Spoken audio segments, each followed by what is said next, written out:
This is a special chance to introduce, your, company called Mark Audio Loudspeakers Limited, and let us explain your background as engineering as well. So, from 1999 to about 2004, I was building components for Bandor and for E.J. Jordan, who are full-range speaker manufacturers, no longer in business. And towards around 2003, I designed the Jordan JXR6HD driver for and on behalf of Jordan. And when Jordan was sold to a Swedish company the following year, it left me free to take up my own ideas about how full-range drivers should work. And I was free to follow my own path. And that's how modern Mark Audio was born, actually. But it is fair to say that the early part of Mark Audio was really was when I was 16 years old and first started working in full range as a student.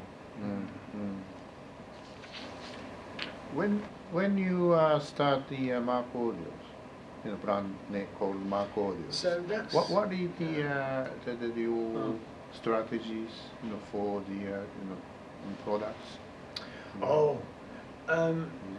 You know me well, Norio-san. It's absolute concentration on the mechanical properties of transducers. The traditional full-range driver design is very old and has not seen any real development. So I set out to produce a far more mechanically efficient driver system which can handle more power, can deliver a base load, will do so with more controlled levels of distortion, and at the same time increase the actual net usable frequency range, and also to have a wider dispersion pattern. And that has given birth to the long stroke, low mass, wide dispersion driver that many Japanese end users know today. You're saying for example, long strokes and the wider dispersions and the low distortion. That is based on the very accurate movement, and so that coming from your mechanical engineering basis, I feel. Indeed.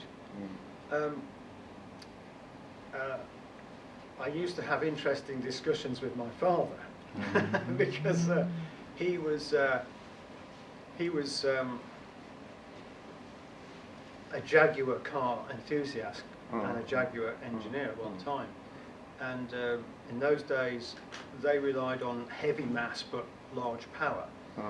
I particularly enjoyed the Lotus car, which relied on low mass and a high power to weight ratio. So for those mechanical engineers in Japan, if they take a look at a Mark Audio driver, they will recognize its history, its engineering history from Lotus cars. Colin Chapman.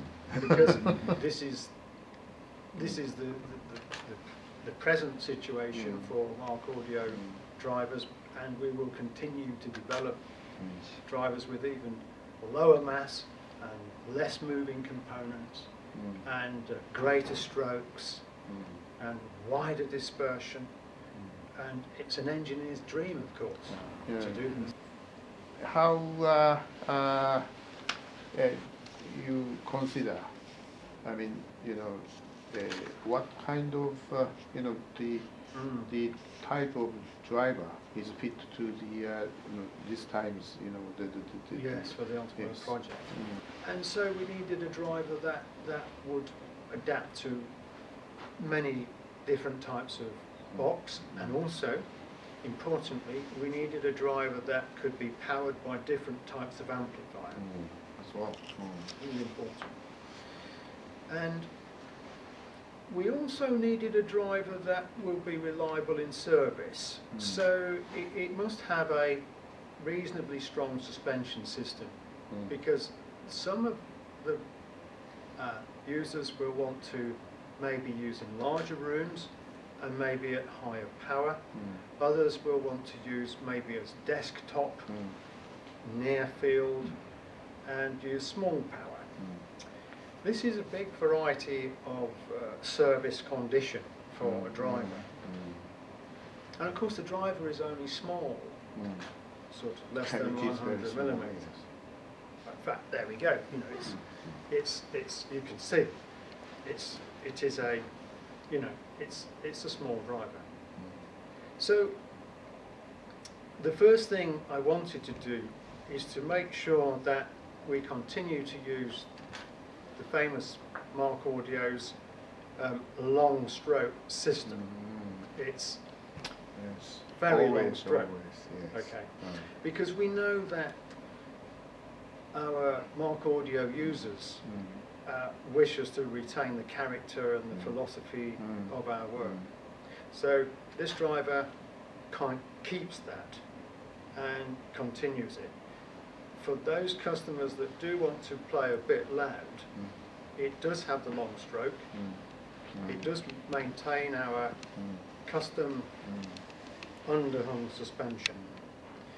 And I had to think about what resonance frequency would most customers expect from this size of driver, and also their expectation for reliable service, and also expectation on driver matching.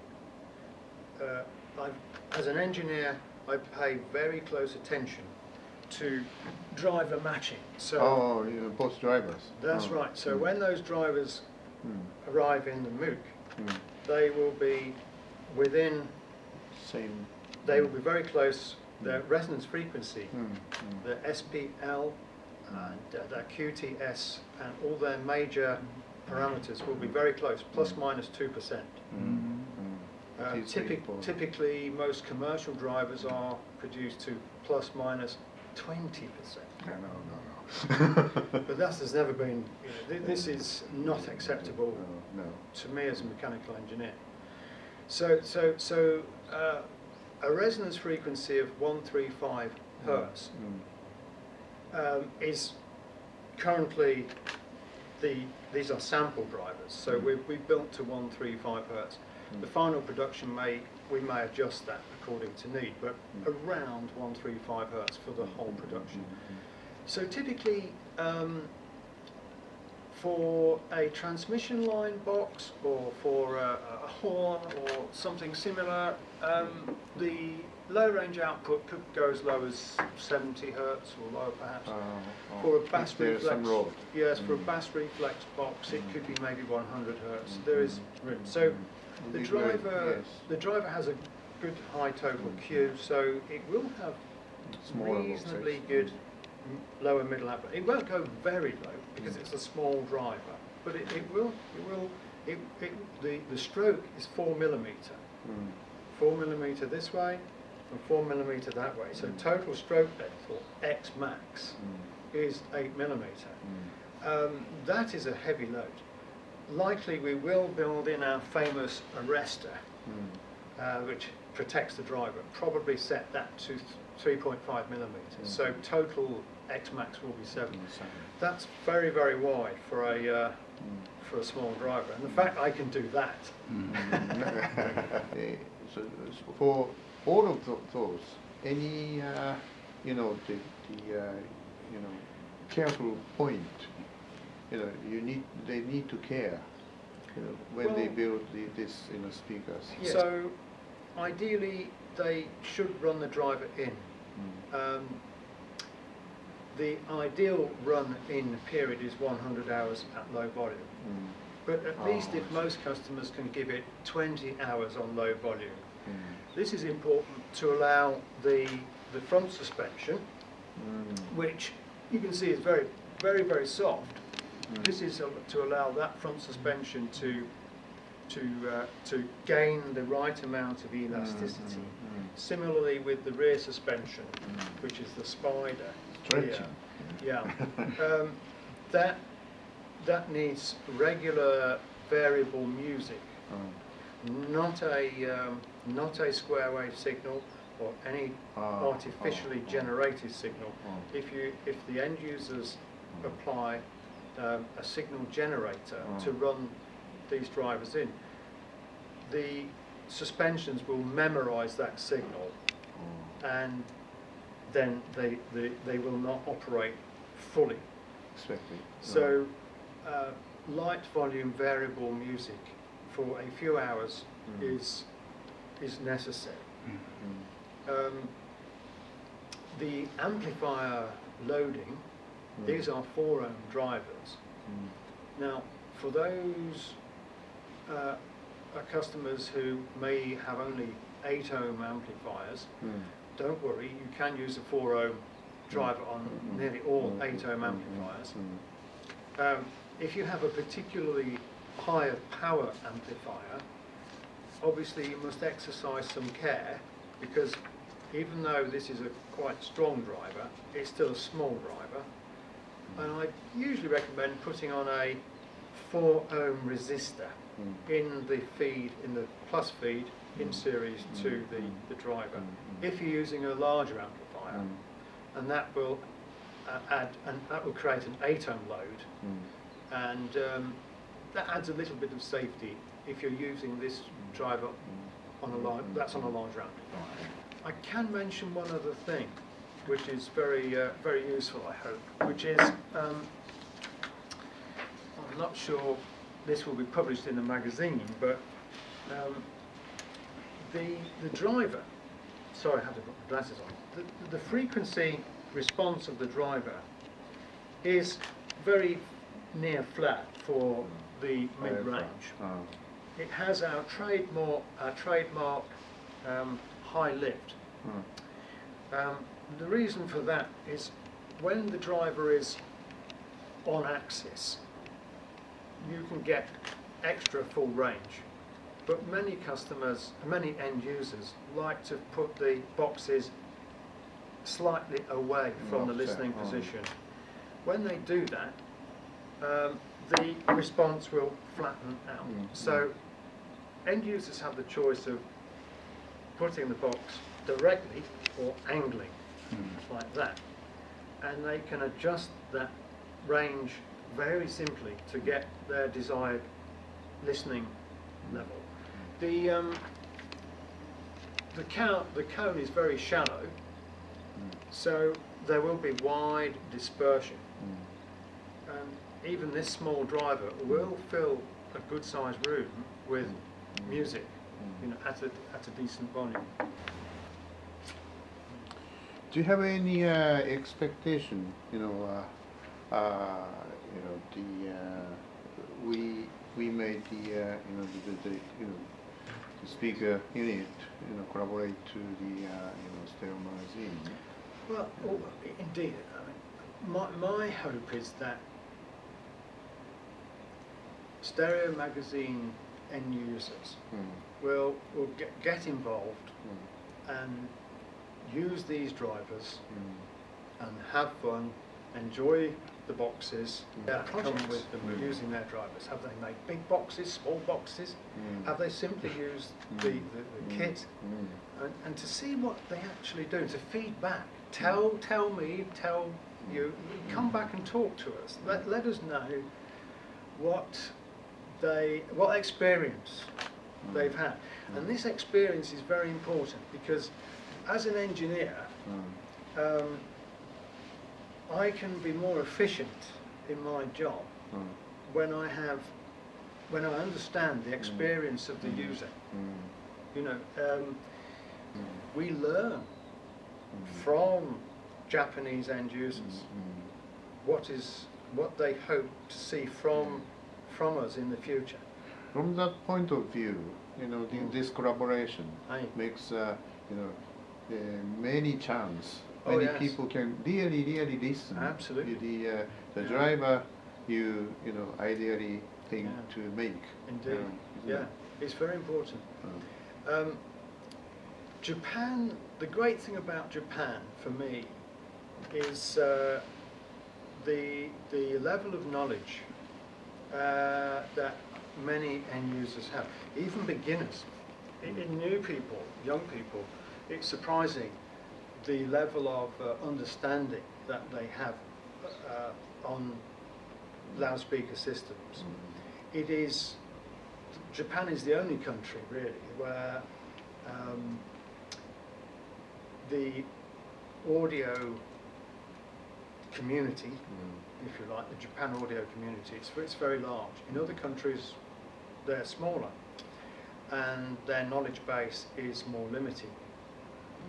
So for me, coming to Japan is entering heaven. And when I was a young boy, I think maybe 12 or 14 years of age, my father, who was a Jaguar guy, right? My father bought, this is going back 40 years or more, bought one of the first Toyota imports to the UK. And he bought a Toyota Crown 2.6 litre station wagon, bright yellow colour. I remember it to this day. And he put the car on his lift, on his car lift. I went underneath. Now he's an engineer. He's more creative than me on checking everything. And he found 0 faults on this Toyota. Now typically, at that time, a British manufactured car would have British car several always faults, has some problems. Yes, from the I know factory. that. He could not find one single fault with this Toyota car. Not one production So error. that is the reason you said. And he heaven, said to heaven. me, and I remember his words, he said, "Mark, my boy, my son, you are witnessing the death of the British motor industry." Because he knew from that day that Japanese skill in producing machinery, consumer goods, was really #1 in the world, actually, then, and still today. He also bought a Suzuki 250 GT motorbike, two-stroke, with direct oil injection, and he sat on it. And again, we're going back 40 years, and he said, "Look, my boy, press the button, boom, boom, electric start." No British manufacturer had produced a motorbike at that time with electric start. You all had to break your legs trying to start it. Trying. And so you see, this is important. And this is the reason why I come to Japan so much, because I realised from the age of 12 that for an engineer, particularly a design engineer like me, who's making transducers in this case, that if you want to make a good product, you have to prove it in Japan.